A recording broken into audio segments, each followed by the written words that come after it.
తలుపు మూసి వేసి ఎందుకు భయపెట్టావు? నేను గుమ్మం నుంచి రాలేదమ్మా, పెరట్ నుంచి వచ్చాను.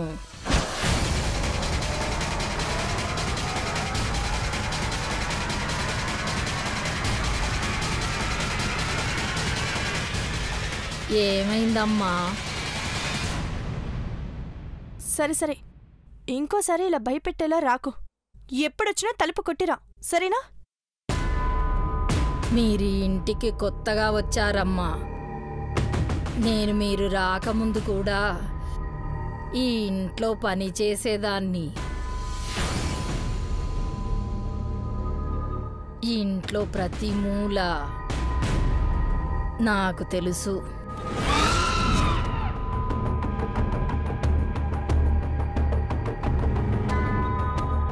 సరే సరే, పోత్రాజ్ చెప్పాడు కదా, ఇంట్లోనే ఉండాలి.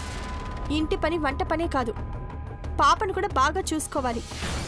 అలాగేనమ్మా.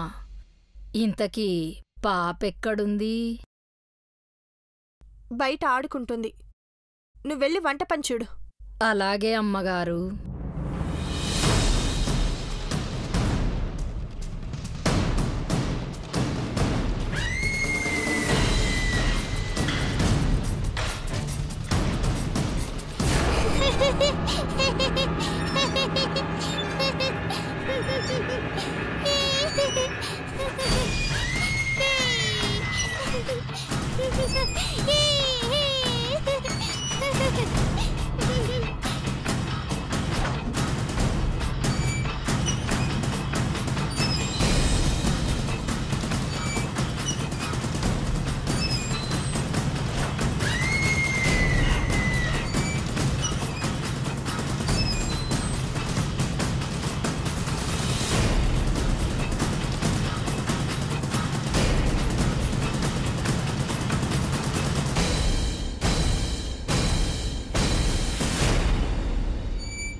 ఇక్కడేం చేస్తున్నావు?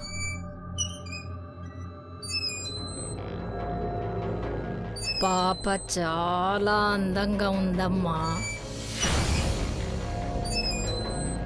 నా దిష్టే తగిలేలా ఉంది. అమ్మా, అలాంటి వాళ్ళది నిజమైన ప్రేమ కాదు, అది వ్యామోహం. ఎగ్జాక్ట్లీ చిన్నత్త, నిజంగా ప్రేమించుకున్న వాళ్ళు అలా చేయరు. ఎంత మనసు విరిగిపోతే కన్న కూతుర్ని పట్టుకొని మా దృష్టిలో చచ్చిపోయా ఉంటుందా తల్లి? అది సరే అమ్మా, తన కూతురుతో తన మాట అనేటప్పుడు ఆమె మాటల్లో వ్యథ, కళ్ళల్లో బాధ గమనించావమ్మా? పెద్దబాబుకు బర్త్డే విషెస్ చెప్పు కూడా వెళ్ళాం కదా. ఊరికే ఎలా కాలిపోతుంది? మంట పెడితేనో పడితేనో తగలబడుతుంది.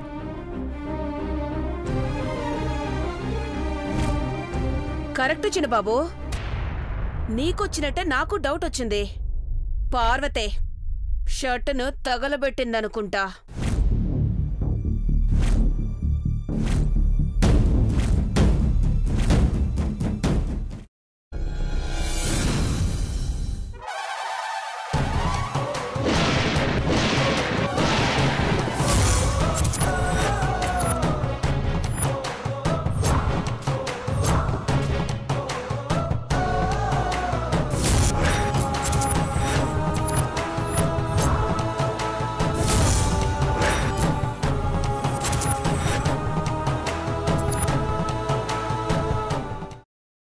తర్వాత పొట్టు తీసేసి చాప్ చేసి పక్కన పెట్టుకోవాలి.